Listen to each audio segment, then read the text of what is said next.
What's shaking, guys? Today is Monday, January 18th. This is Keto Vlog number 2, day 7. So how am I feeling after 1 week of the ketogenic diet?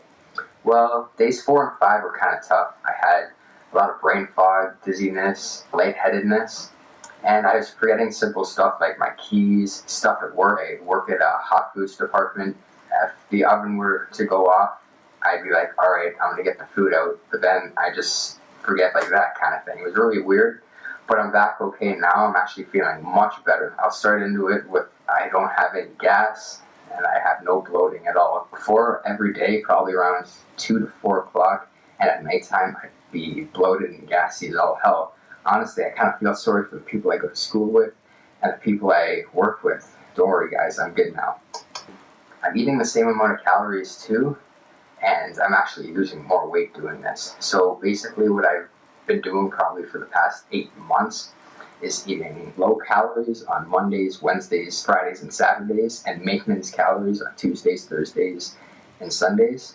So low calories for me was about 2,500 calories, and maintenance is about 3,500 calories. Over the course of the time, that's kind of gone down a little bit. That's what it is right now. I also have a higher sense of happiness, if that makes any sense. First of all, I'm going to say this. I don't know if this has anything to do with the diet, but this is just how I'm feeling. I used to always have negative thoughts, like every single day, just some negative thoughts that would get me down, that would psych me out from doing things.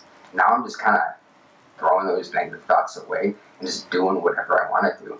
Overall, I feel much better now, but it's just 1 week, so we'll go on and see from there. My body composition changed. Day 1, went on the Keto scale, and it said I was 149 pounds and 15.9% body fat.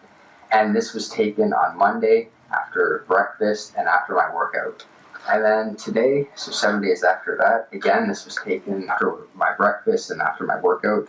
I came in weighing at 144.4 pounds, and I was down to 14.3% body fat. And honestly, I can even see like a little more definition throughout my body after just 1 week of this diet, and that's awesome. I'm so pumped. Honestly, I love it. I know this is going to work for me. Performance in the gym. So I didn't really explain what I was doing in the gym last time, so I'll kind of go a little more in depth now.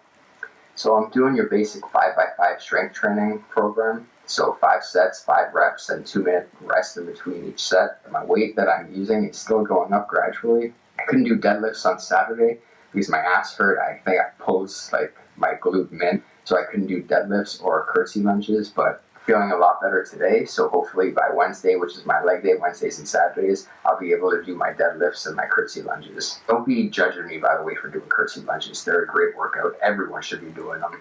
Now on to cardio. For the past 2 months, I was doing a lot of anaerobic-based training, so like high-intensity interval training, sprints, fartlek training as well. Now I'm kind of just geared more towards aerobic training because I kind of understand learning this in school and now putting into the practice that glucose produces ATP really quickly. You need glucose for anaerobic-based training because you need the energy really quickly.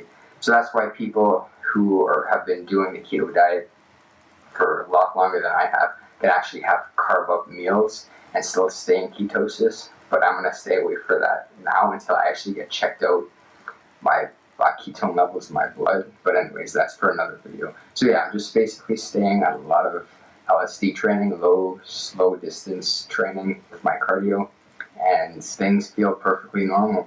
So new foods I've added to my repertoire on this diet. I've added coconut yogurt, fish oils, and a new protein powder that actually has a much lower carbohydrate content. So I basically just put these things in a protein shake. Coconut yogurt gives it a little more sweeter taste. Fish oils help balance out my omega-3s with my omega-6s, which kind of makes sense in my eyes. I mean, you have a higher fat-based diet, it's harder to get omega-3s compared to omega-6s.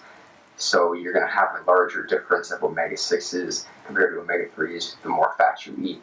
So this is just to balance that out and also get some more fat in my body compared to protein and carbs. The protein powder I got were fermented vegetable protein powder. It's apparently really good for your digestive system and helps digestion. It's 100 calories, 20 grams of protein, 1 gram of fat, and 1 gram of carb for 1 scoop. But it tastes like absolute shit. I do not recommend getting this if you're not on a low carb diet. Even if you are on a low carb diet, you can still go with a much better tasting protein powder that's a little higher in carbs, but still, honestly, it's not worth the taste. But I paid for it, so I'm going to finish it. Other foods I'm kind of experimenting more with on this base type of diet are vegetables. I'm getting a little more creative with my vegetables. I'm not afraid of actually eating vegetables now. The first 4 or 5 days, I didn't really eat any vegetables just because I'd see, 100 for 100 grams. It's 7 grams of carbs. Oh, I can't have this, blah, blah, blah. But you can have it. It's not a big deal. You can go a little over 50 grams of carbs. You're not going to die. It's not like a threshold for everybody, right? 50 grams or below, or your body's not going to be producing enough ketones to make that your major fuel. Oh, God, no, that's okay. You can go a little over 50 if you're not going to compromise anything. The last thing I want to talk about is the bad rap I can see a keto diet having. The first thing is too many saturated fats compared to unsaturated fats. You still need saturated fats. Your body actually needs about a 60 to 70% unsaturated fat ratio to 30 to 35 to maybe even 40% saturated fat ratio.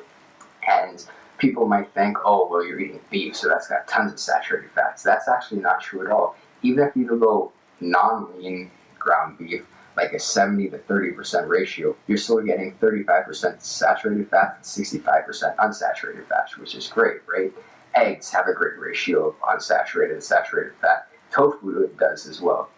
Olive oil does. Coconut oil doesn't. There's actually a ton of saturated fats in coconut oil, but there's so many other health benefits. Avocados have a great ratio. The only food that I'm trying to stay away from is cheese, actually. They have a terrible saturated, unsaturated fat ratio, but it's so hard to find a substitute for cheese when you need the calories, but you can't add any carbs, and you don't want to go too crazy with the protein, right?